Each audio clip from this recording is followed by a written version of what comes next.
বলতে পারেন বেশিরভাগ লিজেন্ড ক্রিকেটাররা রিয়েল ক্রিকেট কাকে বলে? ওকে, আমিই বলে দিচ্ছি। বেশিরভাগ লিজেন্ড ক্রিকেটাররা রিয়েল ক্রিকেট বলতে বোঝায় দ্য টেস্টকে, দ্য আলটিমেট টেস্ট ম্যাচকে। কে কে এই ব্যাপারটা জানতেন কমেন্টে বলুন। আজকে আমরা বাংলাদেশের আপকামিং টেস্ট সিরিজ নিয়ে আলোচনা করতে যাচ্ছি, যেটা বাংলাদেশ খেলবে উইন্ডিজের বিপক্ষে তাদের ঘরের মাটিতে। সো বাংলাদেশের জন্য যেহেতু away test series, this is the vital series for Bangladesh, এবং টেস্ট চ্যাম্পিয়নশিপের লাস্ট সিরিজ এটা বাংলাদেশের। যেহেতু বাংলাদেশ ভিজিটিং টিম, সেহেতু বাংলাদেশ টেস্ট স্কোয়াড ঘোষণা করে দিবে, এটাই স্বাভাবিক ব্যাপার। এবং 22 তারিখ থেকে বাংলাদেশ ভার্সেস ওয়েস্ট ইন্ডিজের ফার্স্ট টেস্ট ম্যাচ। সো আজকে আমরা আলোচনা করব বাংলাদেশের টেস্ট স্কোয়াড নিয়ে। কেমন হলো আপনাদের মতামত জানাবেন, আমিও আমার ওপিনিয়ন শেয়ার করছি। সো বাংলাদেশের ওপেনিং যেহেতু অলওয়েজ নড়বড়ে, তো এই ধারাবাহিকতা এখনো বজায় রেখেছে বাংলাদেশ। যদি সাদমান ইসলামের লাস্ট টেস্ট দেখেন, তাহলে দেখতে পারবেন যে সাদমান ইসলাম পুরোপুরি ফ্লপ। লাস্ট 4 ইনিংসে সে করেছে 0-1-0-6। এটা কোনো ফোন নাম্বার না, এটা সাদমান ইসলামের রিয়েল রিয়েল ক্রিকেটীয় রানের নাম্বার। এবং এর আগের সিরিজ ইন্ডিয়া সিরিজের সাথে মাত্র সে একটি হাফ সেঞ্চুরি পেয়েছে। যেহেতু তার ফার্স্ট উইন্ডিজ সিরিজ, এইটা তার জন্য খুবই চ্যালেঞ্জিং একটা সিরিজ হতে যাচ্ছে।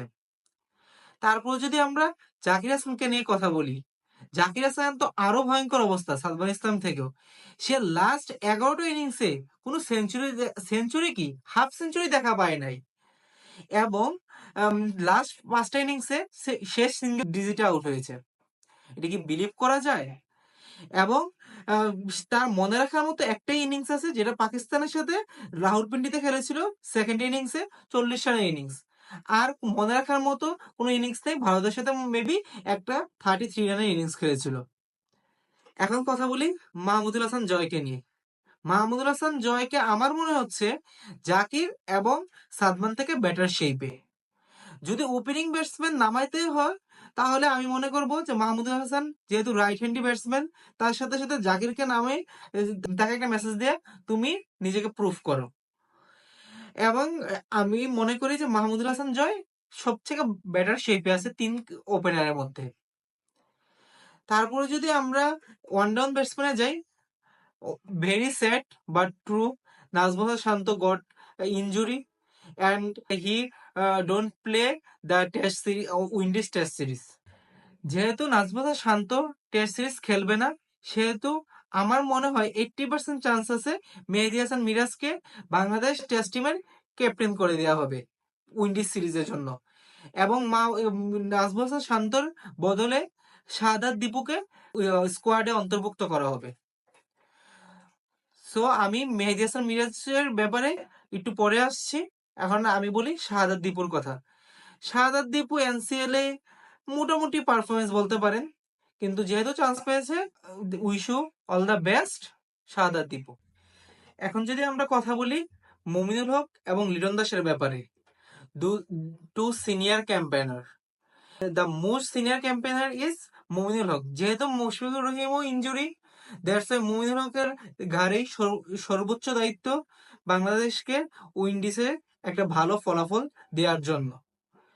মুমিনুল হক এবং লিটন দাস দুইজনই on and of, on and of, on and of. But Liton দাসের জ্বরের কারণে বা সামহাও কোনো একটা রিজনে সাউথ আফ্রিকা টেস্ট ম্যাচের লাস্ট ম্যাচটা খেলতে পারেনি। কিন্তু Mominul Haque maybe south Africa test ম্যাচে একটি ভালো ইনিংস বাদ দিয়ে আর কোনো ভালো ইনিংস নেই ওর। তো মুমিনুল হকের এবং লিটন দাসের দায়িত্ব হচ্ছে যে বাংলাদেশকে একটা ভালো রেজাল্ট এনে দেওয়ার। আর লিটন দাস যেহেতু লোয়ার অর্ডারের এবং মিডল অর্ডারের মাঝামাঝি নামে, তো বলা যায় যে লিটন দাসের ব্যাট যদি হাসে, তাহলে পুরো বাংলাদেশের ইনিংসটাই হাসে এবং বাংলাদেশে একটা ব্যাটার পজিশনে যেতে পারে প্রত্যেকটা টেস্টেই। লিটন দাসকে আমি মনে করি এখনো তার মাঝে অনেক ক্রিকেট বাকি। নিজেকে প্রুফ অনেকবারই করেছে, কিন্তু জাস্ট মাঝে মধ্যে অফ ফর্মে চলে যায়, মাঝে মধ্যে ওর টেম্পারমেন্ট হারায় ফেলে। কিন্তু আমি মনে করি এই উইন্ডিজ সিরিজটা তার জন্য খুবই একটা দুর্দান্ত সিরিজ হবে। আমি একটা কথা বুঝছি না যে বাংলাদেশের একই স্কোয়াডে 3 জন উইকেট কিপারে কি দরকার ছিল? জাকির আলী অনিক, অঙ্কন এবং লিটন কুমার দাস। আমি জানি লিটন কুমার দাস 2টা টেস্ট ম্যাচেই উইকেট কিপিং করবে। লিটন দাস যেহেতু উইকেট কিপিং করবে, তো সেহেতু জাকির আলী অনিক বা অঙ্কন থেকে একজন চান্স পাবে। এবং জাকির আলী অনিক এবং অঙ্কন দুইজনই সাউথ আফ্রিকা সিরিজেই ডেবু হয়েছে, একজন ফার্স্ট টেস্টে আরেকজন সেকেন্ড টেস্টে। তো জাকির আলী অনেক একটা হাফ সেঞ্চুরি দেখা পেয়ে গেছে, কিন্তু অঙ্কনকেও কিন্তু ব্যাটার শেপে মনে হচ্ছে। তো দেখা যাক বাংলাদেশ টিম ম্যানেজমেন্ট এবং মিরাজ বা শান্ত যেই খেলে না কেন ক্যাপ্টেন হিসেবে আহ, ও কি করে। এখন যদি অলরাউন্ডারের কথায় আসি, মেহেদী হাসান মিরাজ বাংলাদেশের একমাত্র অলরাউন্ডার। বিলিভ করতে পারতেছেন বাংলাদেশে এখন সাকিব আল হাসান নেই? আর সাকিব আল হাসান না থাকাটা কত বড় যে সমস্যার কারণ, এই যে এখন প্রমাণ। বাংলাদেশের জেনুইন অলরাউন্ডার একমাত্র মিরাজ। মিরাজ অবভিয়াসলি ভালো ব্যাটসম্যান, ভালো বোলার এবং ব্যাটার শেপে আছে ব্যাটিং এর দিক থেকে, এবং বোলিং দিক থেকে তো মিরাজ অলওয়েজ টেস্টে বেস্ট। কিন্তু লেফট আর্ম অর্থোডক্স বলেন, লেফট আর্ম স্পিনার তাইজুলের সাথে সাথে সাকিব আল হাসান একটা আলাদাই ব্যাপার ছিল। কিন্তু এখন যেহেতু সাকিব আল হাসান নেই, মেহেদী হাসান মিরাজকে পুরো দায়িত্ব পালন করতে হবে অলরাউন্ডার কোঠায়। এবং বাই এনি চান্স মেহেদী হাসান মিরাজ যদি ব্যাটিং এ ফ্লপ যায়, তাহলে বলতে পারতেছে বাংলাদেশে একটা পুরো ব্যাটিং অপশন শেষ।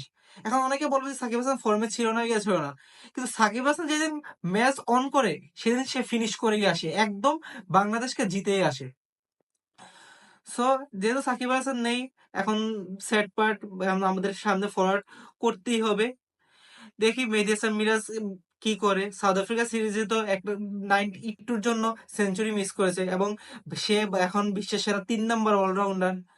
আমি বিশ্বাস করি যে মেহেদী হাসান মিরাজের একটা ভালো সিরিজ যাবে, ব্যাটিং এবং বোলিং এ দুই দিক থেকেই। ওয়েল, এখন যদি আমি বাংলাদেশের বোলারদের দিকে তাকাই, তাহলে প্রথমে বলতেছি বাংলাদেশের 2জন লেফট আর্ম অর্থোডক্স বোলারের কথা। এক হচ্ছে তাইজুল ইসলাম, আর এক হচ্ছে হাসান মুরাদ। হাসান মুরাদকে বাংলাদেশ ক্যারি করতেছে সাউথ আফ্রিকা সিরিজ থেকে। আই গেস এই সিরিজও তাইজুলই 2টা ম্যাচ চান্স পাবে, হাসান মুরাদ চান্স পাবে না। বাট তাকে আই গেস ক্যারি করতেছে এই কারণে, ফিউচারের আশায়। তো যদি তাইজুলের কথা বলি, হি is the best, he is the proven. এবং তার মতো অর্থোডক্স বলার একমাত্র, যদি সাকিবের পরে কাউকে বলতে হয় তো তাইজুলের নাম নিতেই হবে। তারপরে যদি তাইজুল হাত ঘুরাবে কার সাথে? মেহেদী হাসান মিরাজের সাথে। একজন রাইট হ্যান্ডি অফ স্পিনার, আর একজন লেফট হ্যান্ডের অফ স্পিনার। তারপর যদি বাংলাদেশের স্পেসারদের দিকে তাকাই, তাহলে Taskin, Shoriful is proven player, এবং হাসান মাহমুদ তার যাত্রী নিয়েছে ইন্ডিয়া এবং পাকিস্তান সিরিজে।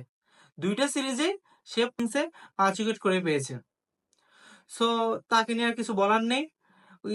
আশা করি সে এই সিরিজও খুব ভালো একটা পারফরমেন্স উপহার দিবে বাংলাদেশ টিমকে এবং আমাদের সকলকে। এখন আমি যার কথা বলবো, I guess he could be an expecter for Bangladesh. এখন আমি বলতে যাচ্ছি নাহিদ রানা কথা। হোয়াট এ বলার, হোয়াট এ লিথেল পেসার, এবং তার র পেস খুবই ভয়ঙ্কর। লাইক গত ম্যাচেই আফগানিস্তান সিরিজেই সে 151 কিলোমিটার গতিতে বল করেছে, এবং টেস্টেও সে খুবই ভালো বল করতে পারে। আমরা হাইড্রানার প্রমাণ পেয়েছি পাকিস্তান সিরিজেই। তার র পেস খুবই ভয়ঙ্কর। পাকিস্তান সিরিজে তো পাকিস্তান কুকাবরা বল প্রডিউস করে, দ্যাটস ওয়াই পাকিস্তান কুকাবরা বল দিয়েই খেলে। কিন্তু উইন্ডিজে খেলা হবে ডিউক বল দিয়ে, এবং আমরা বেশিরভাগ মানুষই জানি যে, যারা টেস্ট ম্যাচ ফলো করি এবং ইংল্যান্ডের ক্রিকেট ফলো করি, ওরা জানি যে ডিউক বল কতটা ভয়ঙ্কর হতে পারে, এবং পেসারদের বলতে গেলে ফেভারিট বলই হতে হয়। তো ডিউক বল দিয়ে নাইজেরিয়ার র পেস খুবই ভাইটাল চ্যালেঞ্জ দিবে উইন্ডিজকে। সবার কথা তো বলা হলো, এখন আমি আবার একটা রিক্যাপ করি পুরো স্কোয়াডটাকে। সো প্রথমেই নাজমুল শান্ত।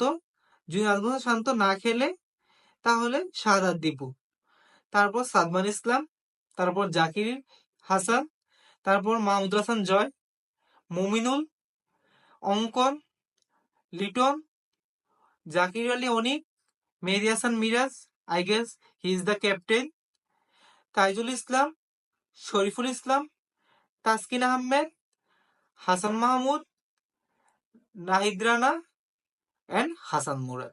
So this is it for today. যারা ফেসবুক থেকে দেখছেন, please like, comment, share and follow my page. And যারা ইউটিউব থেকে দেখছেন, please subscribe and press the bell icon. Thank you guys.